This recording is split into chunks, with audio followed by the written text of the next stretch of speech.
hiiki asirratti hiiki kuma 100 siifan galchaa kan jedhe sana amma dhuguma qaba inni qabattee yaadda amma ishii lammeeffatuuf deema malee kijijiba.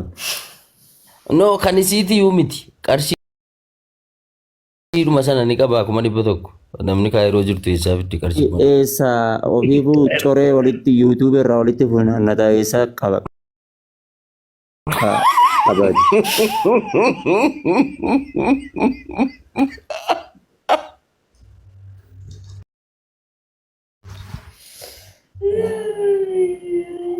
Gubadde arraba inni arrabseetitu jehee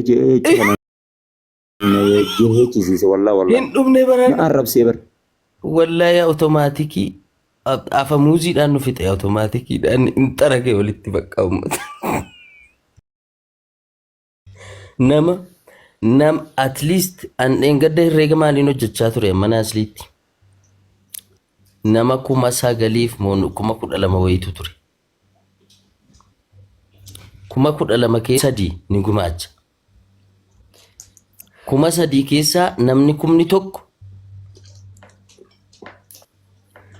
gaafas ni galchadhee yaadaa ture tilmaamni koo sun hojjeteera moo hin hojjenne maama bayaan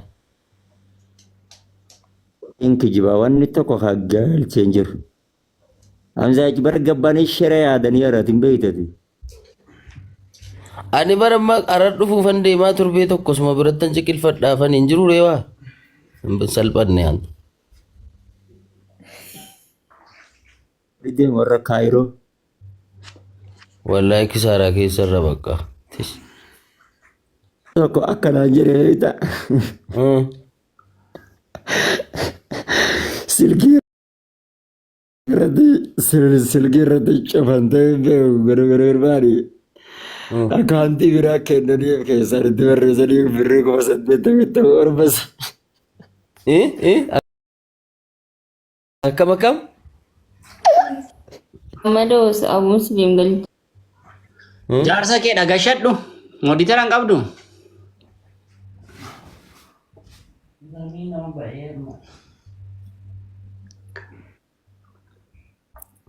Mooditera fudhattetta. maama bayaan gaafii tokkotu hin gaafatin deema amma boniyyeedhumaan fuudhachaara amma Ahmad Wallahi hin beekun. Ba. Medis hubannee boonya jedhani. wanti akka jara kanaa nutti taphatee hin jiru wallahi duuriyyeen akka namicha kanaan jiru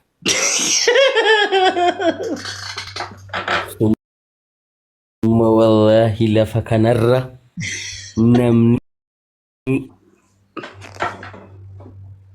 yeroo tokko yeroo lama nama shawwaduun hin jira bar marsaa 3 4 5 ganaa ammas goolitti galchuudha ta'a nutti Waggaa tokko ganaa waggaa lammaffaa itti fufamu waggaan tokko dhumate.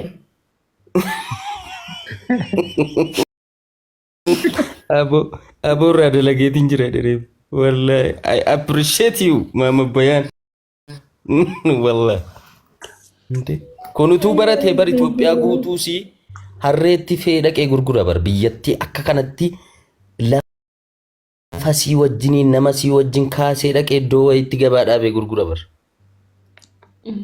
masters degree Ani eessattiin bare beektaa? Bakka inni ani summiin dhugaa jedhettiin bakka achirratti naa gale. yaa rabbi na fudhadhuudha feesbuukii irra bahi rabbi feesbuukii irraa maal godha mana isaa cufatee du'aa hin godhuu hin jedhan gaafas Ustaz Khalid.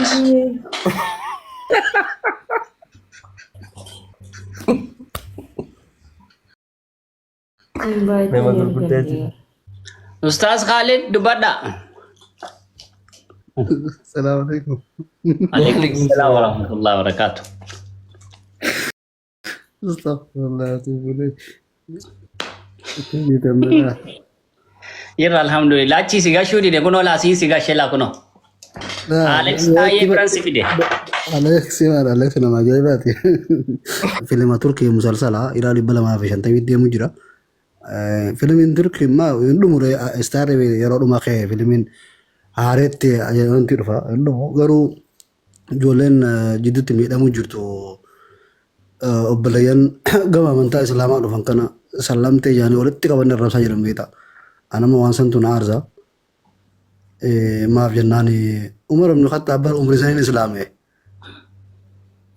Inni maan addunyaa irratti janan isaa kanname inni sallamte reefu jaaga Islaame. Tana ijoolleen gara Islaamummaa dhuftan isinitti hin dhaga'amin tuni. Warra tokko tokko abbootiin rabbi carraa godhee Islaama godhee Islaamiyaa dhalate. Maaf jennaan ni beekan amma kannaa fi Sumayyaan faan ni beekani. Sumayyaa beektaa nauma wanti isii guutuu keessaa waan poosti godhan akka jirutti muuziqaan cufteetu Sumayyaa gorsaa ture beektaa. Itti hafleetiin miidhuu waan si jala jiru laala ittiin laalin jiru beektaa Sumayyaadhaan. Iqaama uffatte akkana taa'i akkasitti taa'i akkana jii.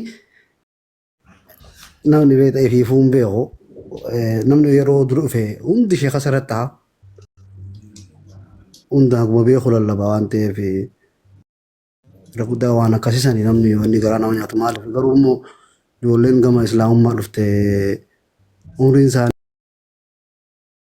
amata 27 yoo ta'e erga Islaamoonni amata 2 yoo ta'e diddiin isaanii irratti saabbamtu yookaan barreeffamtu waan amata 2ti. Erga didii katabuu eegalee rabbiin amata 10 jechuudha. Ammoo warri amata